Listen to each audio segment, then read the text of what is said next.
Good morning, good afternoon and good evening my dear student. जिस भी समय आप इस वीडियो को देख रहे हैं, आप जानते हैं सीबीएसई 7th क्लास हिस्ट्री का 4th chapter that is the Mughal empire.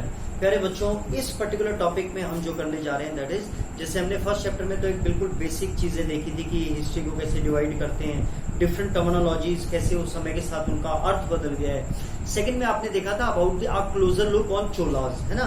फिर आपने थर्ड चैप्टर में देखा था closure look on administration of Khalji and Tughlaqs. तो इसमें हम जो देखने जा रहे हैं that is a closure look on Akbar's policies, है ना, कि अकबर की क्या पॉलिसीज रहेगी। तो इससे पिछली वीडियो में जैसा कि आपने देखा था अकबरनामा अबुल फजल ने लिखी थी, जिसमें जो थर्ड वॉल्यूम है आईने अकबरी, उसमें ये सारी चीजें जो उनकी पॉलिसीज है, जो उनका एडमिनिस्ट्रेशन है, बहुत ही बखूबी तरीके से उसका बख्यान किया हुआ है, राइट। लेकिन फिर भी इस वाले पार्ट में बेसिकली हम देखेंगे कि जो उनके अंडर में जो पूरा भारत था उनको कैसे सूबाज में बांटा हुआ था, यानी कि जैसे आज स्टेट्स हैं, पूरे इंडिया में स्टेट्स हैं, तो उस समय मुगल्स के टाइम पे, अकबर के टाइम पे स्पेसिफिकली सूबाज बोलते थे उनका ना। और जो हर एक सूबे का एक सूबेदार होता था, जिसको आजकल हम गवर्नर बोलते हैं ना, जैसे हमारे यहाँ पे गवर्नर, लेकिन ये वैसा नहीं है। अब यहाँ पे इनकी बिल्कुल स्ट्रक्चर, वही टर्मिनोलॉजी इनकी बिल्कुल चेंज हो गई है, मीनिंग बिल्कुल चेंज हो गया है। तो जो इसमें बेसिकली हम देखेंगे कि उस वहां की शासन व्यवस्था को निभाने वाले कौन लोग थे, और दूसरा हम देखेंगे जो दीन इलाही या फिर जो अकबर ने एक धर्म जो उन्होंने स्टार्ट किया था कि भाई जहां पर यूनिवर्सल पीस बना रहे, है ना, यानी कि एक तरीके से पीस रहे, जैसे कि सुलह कुल मतलब सुलह का मतलब होता है कि बिल्कुल शांत। अगर हम वैसे इसको देखें, कुल का मतलब होता है पूरा परिवार, यानी कि पूरे विश्व के लिए इन्होंने कहीं ना कहीं यूनिवर्सल पीस की कामना की। तो इस चीज के बारे में देखेंगे हम कि आइडिया कैसे आया, कहां पर आया, राइट। तो सबसे पहले हम शुरू करते हैं कि जैसा कि हम जानते हैं कि जो आईने अकबरी है ना, उसमें एलोबरेटली यानी कि बहुत ही डिटेल में बताया हुआ है इन आईने अकबरी, जो किसने लिखी है, आईने अकबरी, और जो कि थर्ड वॉल्यूम है। एम्पायर वॉज डिवाइडेड इंटू सूबाज, ये मैंने एक सूबा बनाने की कोशिश की है। जो सूबा का मालिक होता था, यानी कि जो वहां पे पॉलिटिकल और मिलिट्री पावर जिसके पास होती थी, दोनों पॉलिटिकल, देखो मनसबदार में वो वहां रहता नहीं था, लेकिन हम अगर सूबेदार की बात करें तो सूबेदार के पास पॉलिटिकली और मिलिट्री दोनों पावर होती थी, right. Empire was divided into subahs governed by subedar, carried both political and military functions. इनके अलावा वहां पर एक फाइनेंस मिनिस्टर होता था, जिनको आजकल हम फाइनेंस मिनिस्टर, जो पैसों को देखते हैं ना, तो उनको बोला जाता था दीवान, ठीक है। तो ये उनकी टर्मिनोलॉजी दी है। जो मिलिट्री है उनकी जो पेमेंट बांटता था, है ना, उसको बोलते थे बख्शी।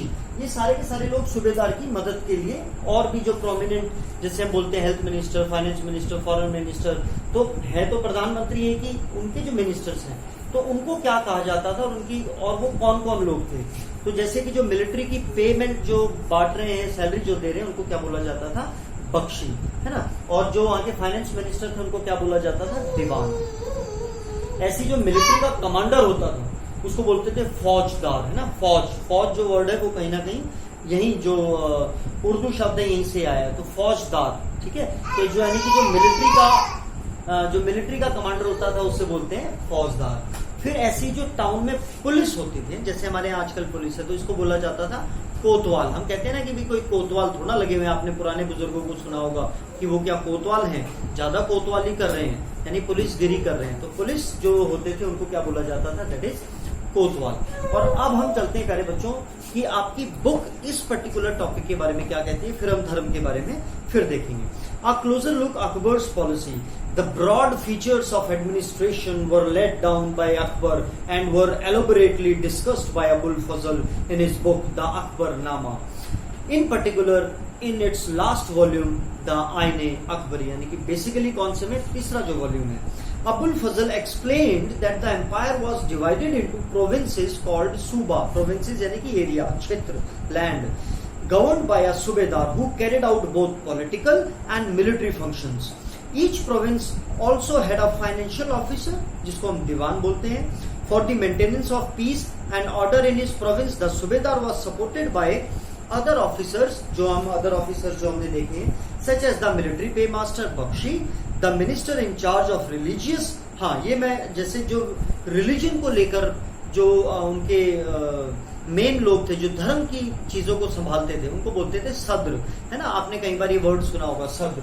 तो सद्र कौन होते थे? जो रिलीजियन एक्टिविटीज को देखते थे, राइट। तो आप सद्र को ध्यान रखेंगे प्यारे बच्चों, मैं यहां पर इसको ऐड भी कर देता हूं। तो जो सद्र होते थे यानी कि SADR सद्र, ये कौन सा मैटर देखते थे? Religious, right, religious. तो उनको पे बांटने का काम जो करते थे उनको क्या बोलते थे? पे बांटने वाले को जो पेमेंट करते थे मिलिट्री की, बख्शी, और जो फाइनेंस मिनिस्टर थे दीवान, और जो वहां पे पुलिस वाले थे उनको कोतवाल बोला जाता था, और जो धर्म से रिलेटेड करते थे उसको सद्र बोला जाता था। ऐसे, है ना, DR सद्र, राइट। तो उनको बड़ी एक समाज में उनकी अपनी इज्जत थी। And the town police commander Kotwal, right. तो ये हमने देखा कि उनका जो सिस्टम था, एक थोड़ी सी एक क्लोज लुक 7th के हिसाब से हमने देखी। अब हम देखते हैं उनके धर्म के बारे में, दैट इज सुलह कुल, है ना। सुलह से आप याद रखेंगे यानी कि यूनिवर्सल पीस, शांति।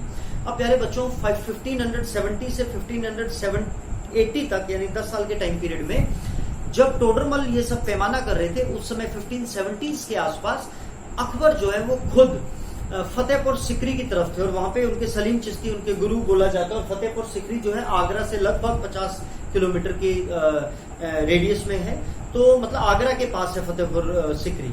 तो उस समय जो अकबर थे वो फतेहपुर सिकरी में धर्म को डिस्कस कर रहे थे, और धर्म के साथ मतलब जो डिस्कस कर रहे थे वो अपने उलेमास के साथ, यानी कि जो मुस्लिम्स में है यानी ब्राह्मण्स के साथ, या जो अलग अलग धर्म के जो जितने भी विद्वान लोग थे उनके साथ ये कहीं ना कहीं धर्म को डिस्कस कर रहे थे। क्योंकि ये जो डिफरेंट रिलीजन भारत में है, जो कल्चर है, जो ट्रेडिशन है, उसको ये कहीं ना कहीं जानने में बहुत ज्यादा इंटरेस्टेड थे।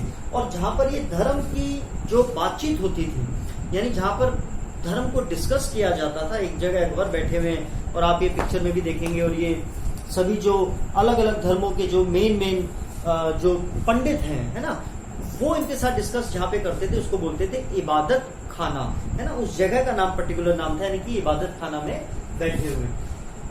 Eight Fatehpur Sikri 1570s discuss religious with ulema, Brahmans, Jews, priest, Roman Catholic, Zoroastrians, इन सबके साथ इन्होंने किया इबादत खाना मैंने आपको बताया जहां पर वो ये सब डिस्कस करते थे धर्म की बातें।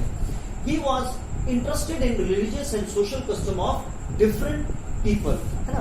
और कहीं ना कहीं इन्होंने रियलाइज किया कि ये जो लोग धर्म की बात करते हैं, रिचुअल्स की बात करते हैं, ये असल में बहुत ही बिगॉट है। बिगॉट का मतलब होता है प्यारे बच्चों जो कि थोड़े से पक्षपात पूर्ण रहते हैं, यानी कि मेरा धर्म अच्छा है, यानी कि एक तरीके से आप कट्टर बोल सकते हैं उनको, जो कि और इन्होंने रियलाइज किया साथ में कि एक तो जो भी धर्म के रिलेटेड जो कहते हैं कि ये रिचुअल करनी चाहिए, ये रस्में करनी चाहिए, ये करना चाहिए, तो उन्होंने कहा कि ये लोग ठीक आदमी नहीं है, दे आर बिगॉट्स, है ना। और इसकी वजह से जो उसका साम्राज्य है उसमें डिफरेंशिएशन आ रहे हैं ना, यानी कि उनके जो विचार हैं उनमें कहीं ना कहीं मतभेद आ रहे हैं, और उनकी जो हार्मनी है वो डिसहार्मनी में कन्वर्ट हो रही है, यानी कि उनकी धर्म की वजह से उनके साम्राज्य में कहीं ना कहीं फूट डल रही है। तो इस चीज का उन्होंने रियलाइजेशन किया, जो कि बहुत बड़ी बात है।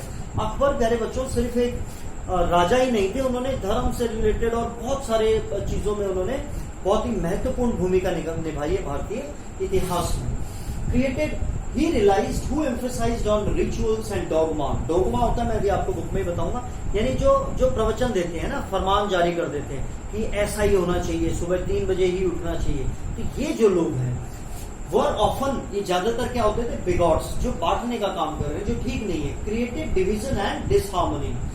This led Akbar to the idea of sulh kul, यानी कि ये जब उनके विचार में आए तो उन्होंने सोचा कि कुछ ऐसा होना चाहिए जहां पर सभी यूनिवर्सल पीस की बात करें, और वहां पर किसी के साथ भी कोई भेदभाव नहीं होना चाहिए, कोई डिस्क्रिमिनेशन नहीं होना चाहिए। वहां के जैसे आजकल हम धर्म के नाम पे डिस्क्रिमिनेशन होता है, तो उस समय अकबर ने ये सारी चीजें सोची थी कि जो सुलह कुल है वो जब आएगा, या ये जो आइडिया है, ये जो विचार है, इसमें किसी के साथ भी डिस्क्रिमिनेशन नहीं होगा। This led Akbar to idea of sulh kul और universal peace. This idea do not discriminate, यानी कि किसी के बीच में भेदभाव नहीं करता है, discriminate. Instead focus on system of ethics, कहीं ना कहीं वो एथिक्स पे बात करता है, जो मॉरल वैल्यू होती है कि ये सच है तो मतलब ये सच है, ये झूठ है तो झूठ, ऑनेस्टी, है ना, ये सारी चीजें। Abul Fazl helped Akbar in framing a vision of this sulh kul, है ना, यानी कि जो इसका एक पूरा आइडिया था, क्योंकि अकबर स्वयं तो अनपढ़ थे प्यारे बच्चों, आपको पता, और अबुल फजल जिन्होंने इतना एक शानदार किताब लिखी है अकबरनामा, है ना, 3 वॉल्यूम्स में, तो उन्होंने कहीं ना कहीं इनकी हेल्प की थी विजन, इस विजन के साथ में जो विजन ऑफ गवर्नमेंट, किसको ध्यान में रखते हुए, सुलह कुल को, है ना, यानी कि किस तरीके की गवर्नमेंट होनी चाहिए। Abul Fazl helped Akbar in framing a vision of governance around this idea of sulh kul, है ना, और ये प्यारे बच्चों इतना अच्छा सक्सेसफुल रहा कि इसके आने के अकबर की मृत्यु के बाद, है ना, जो जहांगीर आए या शाहजहां आए, उन्होंने भी इसको सुलह कुल को एज इट इज अपनाया, है ना, और उन्होंने भी इस चीज को बहुत ही रिगार्ड किया, क्योंकि ये चीज ही बहुत कहीं ना कहीं अच्छी थी, धर्म में डिस्क्रिमिनेशन, भेदभाव को ये मिटाने का कहीं ना कहीं काम कर रही थी। अब हम देखते हैं आपकी बुक क्या कहती है प्यारे बच्चों। Fatehpur Sikri, right, 1570s, Akbar's nobles commanded large armies and had access to large amount of revenue. My dear sons and daughters, जब मैंने ये आपको बताया कि इनके टाउन वालों को कोतवाल बोला जाता है, तो इसके साथ में अभी हम धर्म के जो मैंने अभी आपको समझाया उसको आप थोड़ी देर के लिए ऐसे समझ के रखें। अभी हम देखते हैं आपकी बुक क्या कहती है प्यारे बच्चों। लेकिन यहाँ पर टाउन कोतवाल के बाद जो मैं आपको एक चीज बताना भूल गया, जो कि वैसे भी आपको पता ही बहुत ईजी है, कि ये जितने भी इनके कमांडर्स थे या जो नॉबल्स थे, नॉबल्स किसको बोल रहे हैं हम, जागीरदार हो, मनसबदार हो, सूबेदार हो, तो ये नॉबल्स हैं, है ना, सबको एक ही टर्मिनोलॉजी में बोल रहे हैं। तो कुछ नॉबल्स इतने पावरफुल हो गए थे और उनके पास इतना रेवेन्यू आ गया था कि वो बहुत ही ताकतवर हो गए थे अपने आप में। तो कहीं ना कहीं समय के साथ में 17th सेंचुरी के एंड में आते आते उन्होंने अपने आप को स्वतंत्र घोषित करना कहीं ना कहीं शुरू कर दिया और रेबल करना शुरू कर दिया अगेंस्ट दी मुगल अथॉरिटी, क्योंकि उस समय तक कहीं ना कहीं जो मुगल एम्परर था वो कमजोर होता चला गया था। यानी कि जब तक वो अच्छे से काम किया, उन्होंने लॉयल्टी से काम किया, तब तक तो मुगल एम्पायर शानदार तरीके से चलता रहा। लेकिन जैसे ही सूबेदार और या जो नॉबल्स हैं उनके पास पावर आई, सत्ता आई, और उन्होंने देखा कि हम मुगल अथॉरिटी को चैलेंज कर सकते हैं, तो उन्होंने अपने निजी स्वार्थों की वजह से उनके साथ चैलेंज कर दिया, राइट। फिर हम देखेंगे आपकी बुक रिलीजन के बारे में क्या कहती है। मैं इसको कंटिन्यू कर रहा हूं ताकि दोनों चीजें आप इसमें कोरिलेट कर सके। Akbar nobles commanded large armies, had access to large revenue, revenue मतलब टैक्स, टैक्स मतलब पैसा। While they were loyal, empire functioned well. जब तक वो लॉयल थे तो एम्पायर ने अच्छे से फंक्शन किया। But by the end of the 17th century, as I have shared with you, they start disobeying the Mughal authority. Akbar's nobles commanded large armies and had access to large amount of revenue. While they were loyal, the empire functioned efficiently. But by the end of the 17th century, many nobles had built independent networks of their own. Their loyalty to the empire was weakened by their own self-interest. While अब हम देखते हैं धर्म, जो हमने यहाँ पर देखा था ना कि फतेहपुर सिकरी में थे, वहां पे उन्होंने इबादत खाना में। While Akbar was at Fatehpur Sikri during the 1570s, he started discussion on religion with the ulema, Brahmins, Jewish priests, who were Roman Catholics and Zoroastrians. ये अलग अलग धर्म के जो पंडित लोग हैं। These discussions took place in the ibadat khana. He was interested in the religion and the social custom of different people. Akbar's interaction with people of different faiths made him realize that religious scholars who emphasized ritual and dogmas were often bigots, है ना, bigots जो intolerant है, नहीं दूसरे धर्म को लेकर कहीं ना कहीं वो जल्दी से रिएक्ट कर जाता है, यानी दूसरे धर्म को कहीं ना कहीं वो पसंद नहीं करता, यानी कि डिविजन क्रिएट कर रहा है। Their teaching created divisions and disharmony amongst the subject. This eventually led Akbar to the idea of Sulh Kul, universal peace, जिसका मतलब universal peace है ना। 1 मार्क के क्वेश्चन में आपसे पूछा जा सकता है। This idea of tolerance did not discriminate between people of different religions in his realm, यानी कि उसके साम्राज्य में ये intolerance या ये जो आइडिया है ये क्या टॉलरेट करता है, कोई डिस्क्रिमिनेशन नहीं करता है किसी के बीच में। Instead, it focused on a system of ethics, moral values like honesty, justice, peace that was universally applicable, जो कि पूरे यूनिवर्स में एप्लीकेबल होनी चाहिए। अबुल फजल है ना, जो उनके friend कॉटियर्स, helped Akbar in framing a vision of governance around this idea of Sulh Kul. This principle of governance was followed by Jahangir and Shah Jahan as well. तो प्यारे बच्चों, आप यहाँ पर देखेंगे कि जहांगीर जो है अकबर का सन डिस्क्राइब हिज फादर्स फिलॉसफी सुलह कुल इन द फॉलोइंग वर्ड्स। अब इन्होंने क्या कहा है, एक बार हम जस्ट आपके नॉलेज के लिए मैं इसको आपको बता देता हूँ। As in the wide expanse of the divine compassion, there is a room of all classes and the followers of all creeds. Creed यानी जो पंथ हैं, अलग अलग धर्म है, पंथ हैं। So in his imperial dominion, यानी कि जो उनका जो एक साम्राज्य है उनके अंडर में, which on all sides were limited only by the sea, यानी कि जो कहीं ना कहीं लिमिटेड है समुद्र के कारण ही, अदरवाइज उनका जहां तक भी लैंड है वो उनका ही है। Limited the sea, there was room for the professors of opposite religion, यानी कि अपने धर्म को वो अच्छे से बखूबी निभा सकते हैं, उनके ऊपर कोई मनाही नहीं। And for belief good and bad and the road of intolerance was closed, यानी कि जो इंटॉलरेंस यानी कहीं ना कहीं जो हम टॉलरेट नहीं करते हैं किसी बार किसी को, वो दरवाजे अब बंद हो चुके हैं। सुन्नीज एंड सियाज, मुस्लिम के अंदर दो कम्युनिटी होती है, सियाज एंड सुन्नी, जैसा आप जानते हैं। Met in one mosque and Christians and Jews in one church to pray, यानी कि हिंदू मुस्लिम सिख ईसाई सभी एक ही जगह पर जाके, चाहे वो मंदिर हो मस्जिद हो, एक जगह जाके वो प्रार्थना कर सकते हैं। He consistently followed the principle of universal peace, that is sulh kul. तो this is about Akbar's policy, जिसमें हमने बेसिकली प्यारे बच्चों देखा कि उसके जो सूबेदार हैं, सूबाज हैं, है ना, उसमें दीवान है, सदर है, कोतवाल है, और फिर हमने देखा कि जब तक लॉयल थे ये लोग, है ना, जो नॉबल्स थे, तब तक तो फंक्शन अच्छा चलता रहा, यानी कि जो एडमिनिस्ट्रेशन है मुगल्स का वो बहुत बेहतरीन तरीके से चल रहा था। लेकिन जैसे 17वीं सेंचुरी के हम एंड में आते हैं प्यारे बच्चों, हम देखते हैं कि ये लोग काफी पावरफुल हो गए थे, बहुत बड़ी लार्ज आर्मी थी, और इन्होंने कहीं ना कहीं रिवोल्ट बैक करना शुरू कर दिया, है ना, और जिसकी वजह से इंस्टेबिलिटी आ गई अकबर्स रियाल में। और फिर हमने अकबर के सुलह कुल के बारे में देखा, और इसमें हमने देखा कि किस तरीके से दोबारा से अबुल फजल ने मदद की फ्रेम करने में vision of governance around the idea of Sulh Kul. This is all about this topic, my dear sons and daughters. God bless you all.